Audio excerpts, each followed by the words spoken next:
대한민국 언론 참 썩었습니다.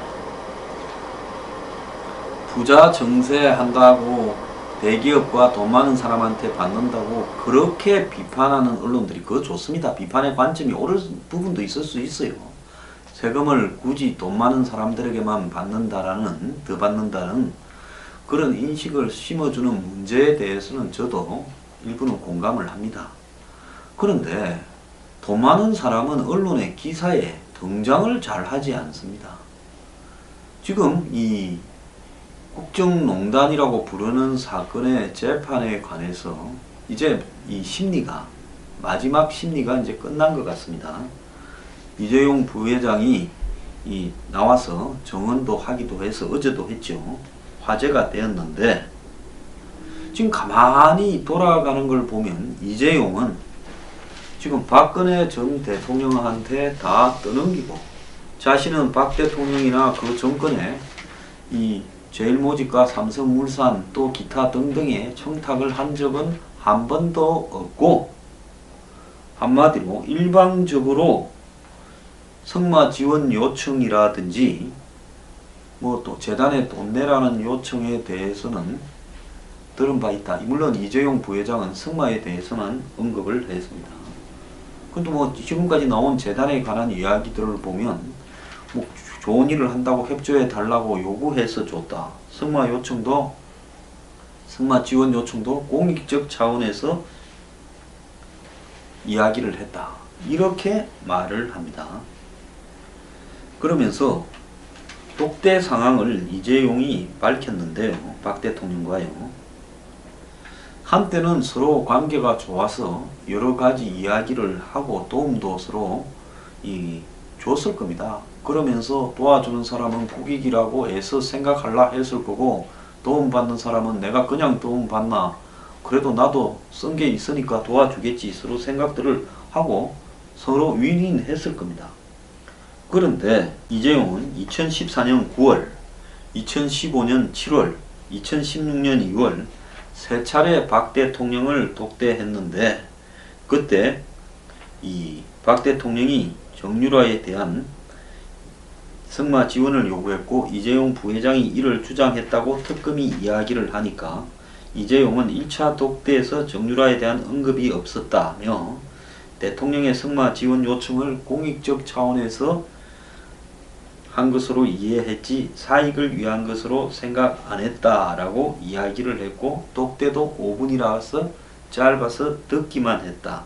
이렇게 말을 했습니다. 그리고 2, 3차 독대에서도 경영권 승계 작업이나 삼성물산과 제일모직 합병 관련 언급은 없었다라고 이야기를 했고, 2차 독대에서 제가 아버님, 그러니까 이건희 회장이겠죠, 한테 야단 맞은 것 빼고는 야단 맞은 기억이 없는데 여자분한테 그렇게 싫은 소리를 들은 것은 처음이었다고 해상을 했답니다. 삼성의 성마 지원이 부실하다고 박 전 대통령이 질책한 상황을 묘사한 거라고 합니다. 또 3차 독대에서는 박 전 대통령이 홍석현 중앙일보 회장 등에 대한 비난을 쏟아낸 상황을 구체적으로 설명하며 분위기가 2차 독대와 비교할 수 없을 만큼 무거웠다.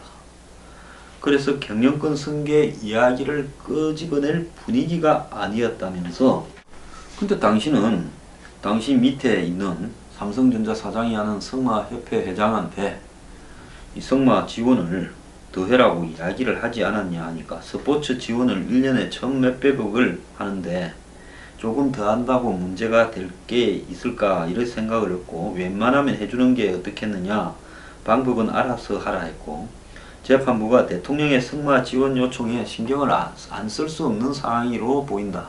이렇게 말을 하니까 이재용은 저나 이건희 회장은 그런 건에 대해 일일이 챙기거나 보고받으려 하지 않는다. 최지성이 알아서 챙겨줄 거라 생각했다는 겁니다. 삼성의 회장님이나 부회장님은 대통령이 지시해도 일일이 신경 쓰지 않고 밑에 시켜서 그냥 알아서 해라 이렇게 말을 하는가 봅니다. 몰랐네요.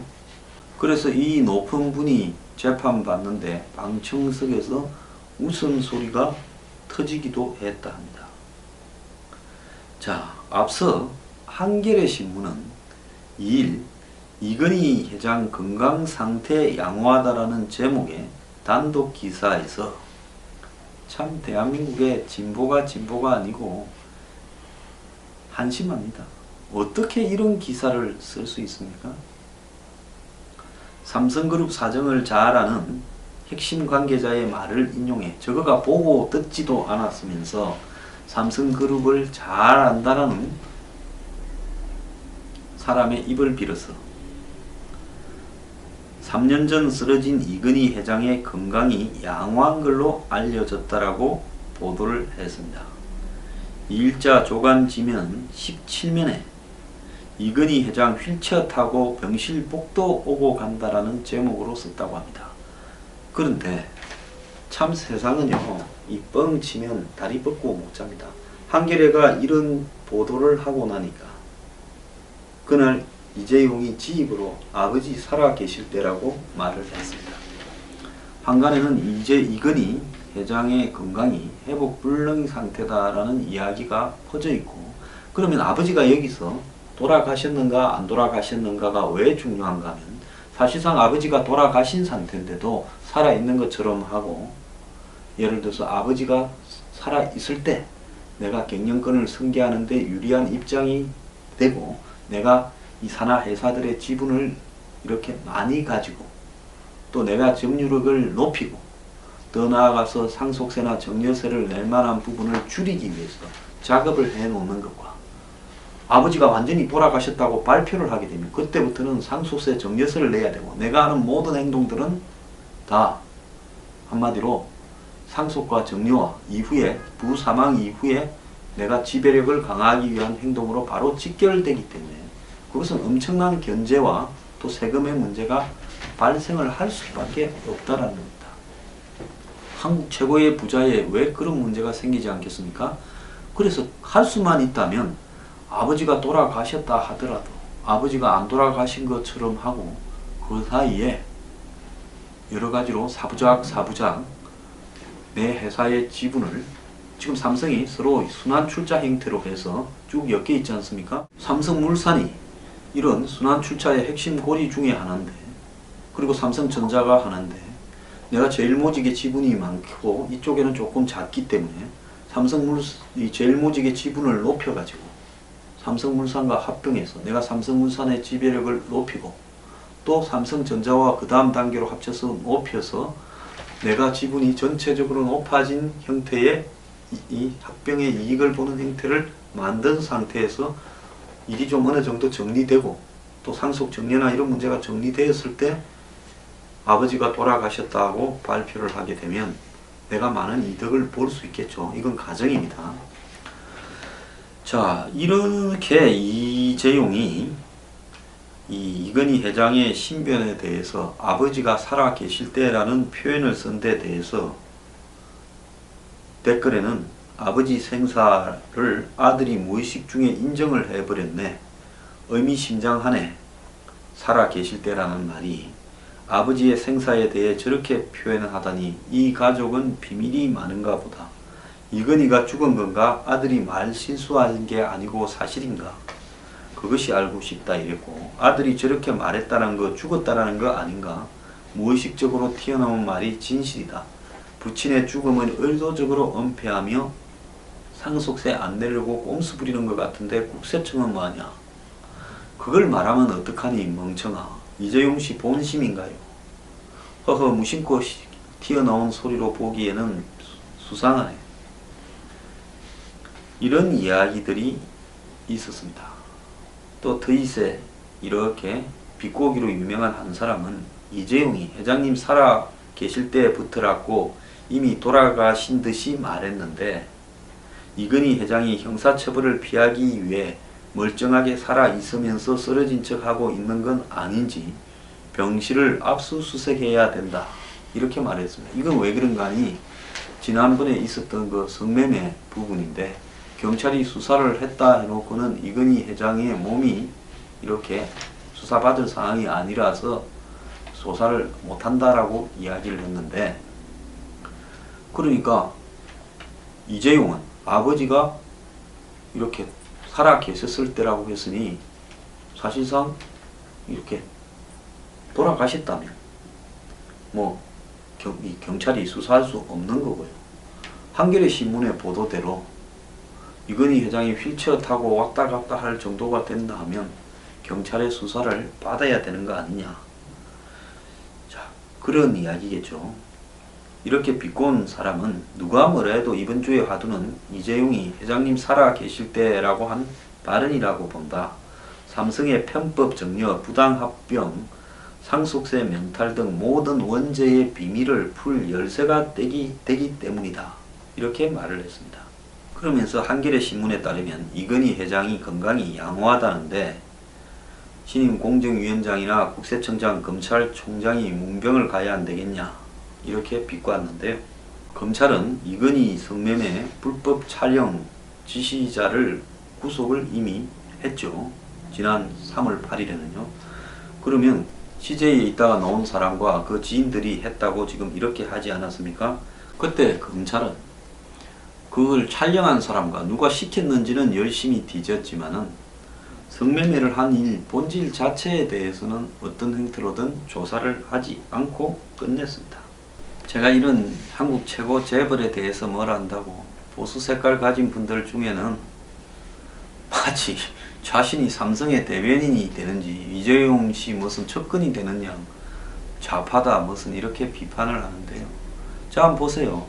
보수 일각에서 그렇게 떠받드는 박근혜 전 대통령을 자기는 살겠다고 여자한테 이런 싫은 소리를 듣기가 처음이라는 등부터 시작해서 이 내용 진술 내용만 보면 결국 박통이 자기한테 중앙일보 이 홍석현이 그대로 둘 거냐고 얼굴을 붉히면서 화를 냈다고 직권 남용에 대해서 진술했고 또 강요죄에 대해서도 사실상 진술한 것처럼 해석이 될 여지도 남겼습니다.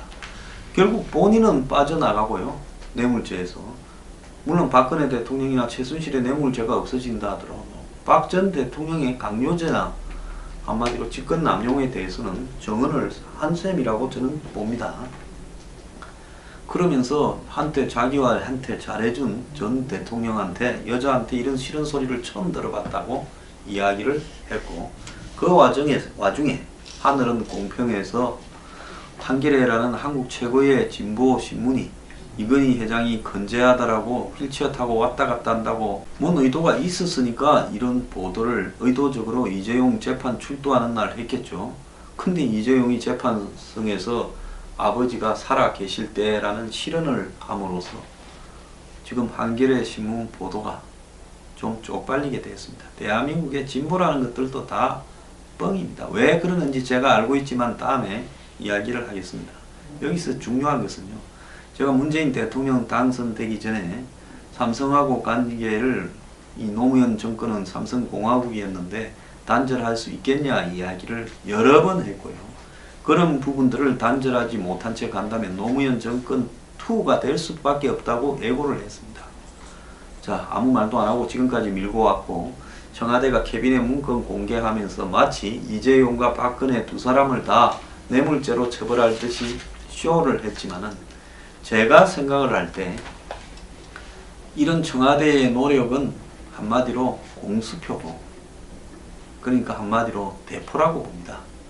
그냥 뻥 소리만 내는 공갈포고 실제로는 이재용은 1심 선고에서 집행유예나 이런 걸로 풀려날 거라고 보고 있습니다.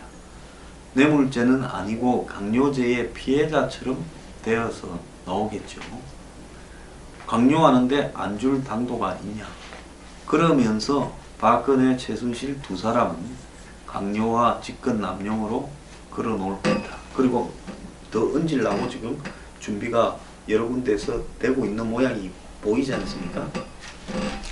자, 한때는 필요해서 붙었다가 이제는 상대방이 다 잘못한 것처럼 이야기를 하면서 싹 빠져나가는데 하늘은 공평해서 실언이 적절하게 나오게 했네요. 아버지 살아 계실 때.